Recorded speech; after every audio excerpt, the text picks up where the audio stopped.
Bem, pessoal, iniciamos aqui a nossa aula sobre o capítulo que envolve equilíbrio e elasticidade, certo?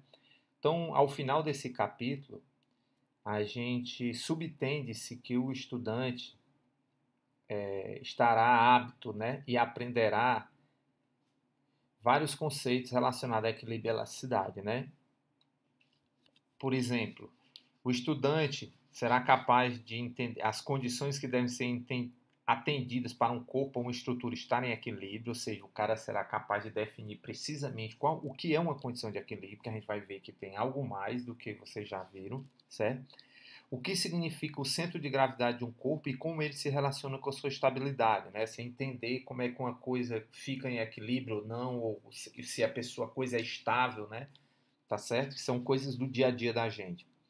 Como solucionar problemas que envolvem corpos rígidos em equilíbrio, como analisar situações em que um corpo é deformado por tensão, compressão, pressão ou cisalhamento, né? As várias formas de você deformar um corpo, né? E quais são as suas consequências, e o que ocorre quando um corpo é tão alongado que se deforma ou se rompe. Aqui a gente vai ver a curva de força-deformação, tá certo? Como é que ela se comporta para a maioria dos materiais e os vários regimes.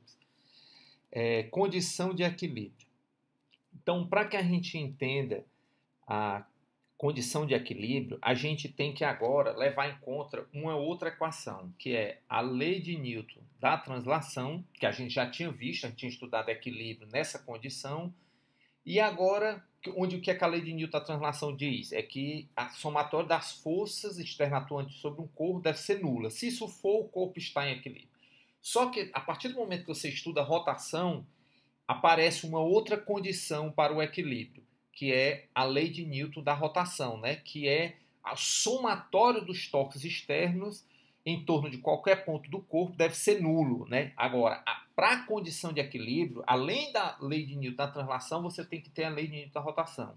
E a gente vai ver isso por quê? Porque se duas forças, o somatório das forças for igual a zero, não implica que essas forças não gerem uma rotação no corpo.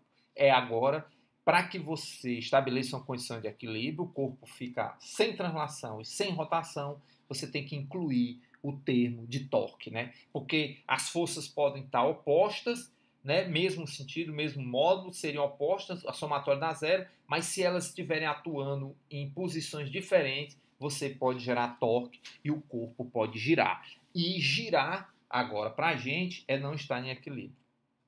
Então, condições de equilíbrio, né? Então, perceba que esse corpo está em equilíbrio estático. Quais são as condições para o equilíbrio, né? Primeira condição, a somatório das forças igual a zero, né? Então, tenho duas forças atuando e aqui eu tenho uma força 2F, a somatória das forças igual a zero, portanto, o corpo repouso não possui nenhuma tendência a começar a se mover como um todo. A segunda condição, os torques, né? Essa força não realiza torque em torno desse eixo. Essa força realiza um torque numa direção, essa força realiza um torque em outra direção, o somatório dos torques também é igual a zero. Então, nesse caso, você pode assumir que esse corpo está em equilíbrio estático. Ele não gira e ele não translada, tá certo? Então, o algo a mais agora é você entender que as forças que atuam podem gerar torque e se esses torques não se compensarem, o corpo pode girar, tá certo?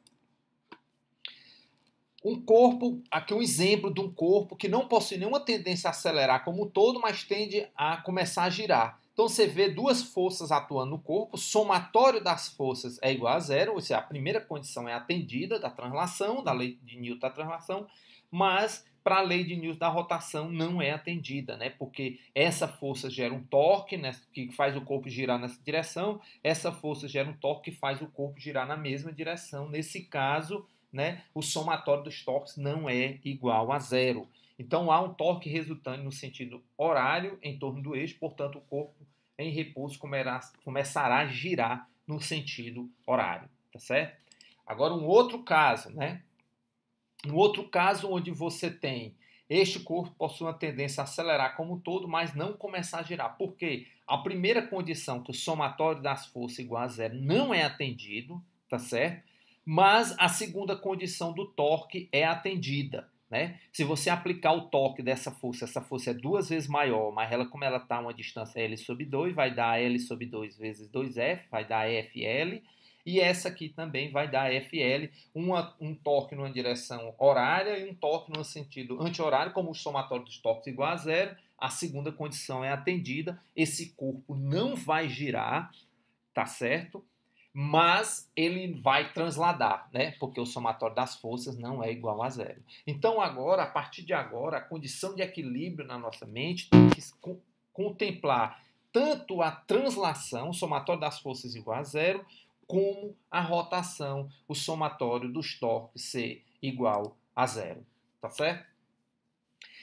Um outro aspecto interessante é o seguinte: qual é a diferença entre centro de gravidade e centro de massa? A resposta é a seguinte: o centro de gravidade coincide, na maioria dos corpos, com o centro de massa. Por quê?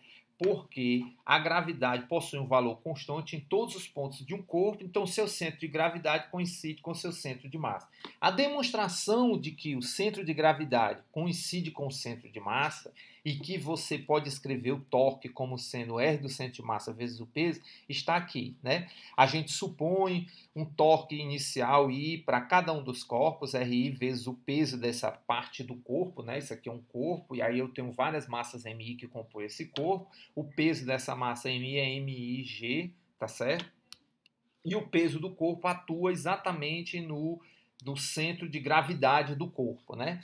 Então, aí eu expressa a equação do torque, o RI vetorial MIG, né? A gravidade é constante sobre todo o corpo, então o torque total sobre o corpo é o somatório dos torques de cada elemento do peso atuando em cada parte desse corpo, então R1, M1G, R2, M2G, como a gravidade, na condição de que a gravidade é a mesma constante em todas as partes do corpo, eu tenho que o torque é M1, R1, M2 vetorial G, né? Esse que eu boto em evidência, ou seja, isso aqui é igual ao torque é M1, R1, M2 vetorial G, isso aqui é MI, RI vetorial G. Ora, esse somatório, isso aqui, MI, RI, eu posso dividir por M e multiplicar por M, onde M é a massa total do corpo, somatório em M, isso aqui me dá MI, dividido por somatório em I. Esse somatório em I dá um M grande, que se eu quiser voltar ao termo anterior, eu corto esse M. Aqui, isso aqui é a própria definição do R do centro de massa de um corpo. Portanto, o torque é o R do centro de massa, mg, a massa do corpo vezes a gravidade, que é o peso. Ou seja, você pode assumir como torque sendo o R do centro de massa vezes o peso, na condição de que o centro de gravidade do corpo coincide com o centro de massa dele. Nessa condição, a gravidade é constante em todos os pontos do corpo, né? Então o centro de gravidade coincide com o centro de massa. Isso aqui é muito importante porque os corpos, quando você for aplicar o torque nos corpos que são grandes, né, que têm massa, que são extensos, você pode aplicar esse torque assumindo que a força-peso está exatamente no centro de massa do corpo.